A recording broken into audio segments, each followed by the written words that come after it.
You ask Tiger to calculate. This deals with linear inequalities with one unknown.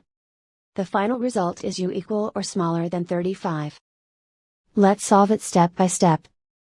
Simplify the expression. Expand the parentheses.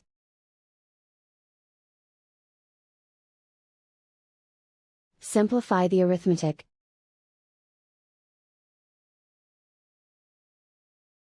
Swap sides.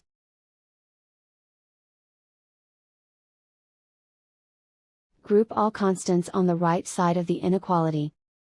Add 1221 to both sides.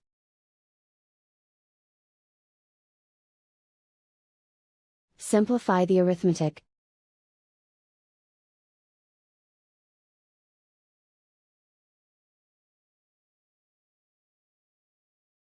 Isolate the u. Divide both sides by 37.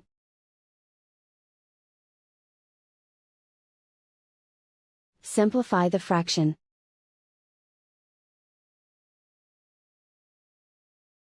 Find the greatest common factor of the numerator and denominator.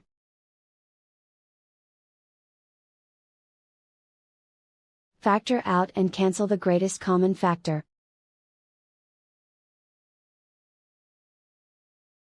Plot the solution on a coordinate grid. And so the final result is u equal or smaller than 35.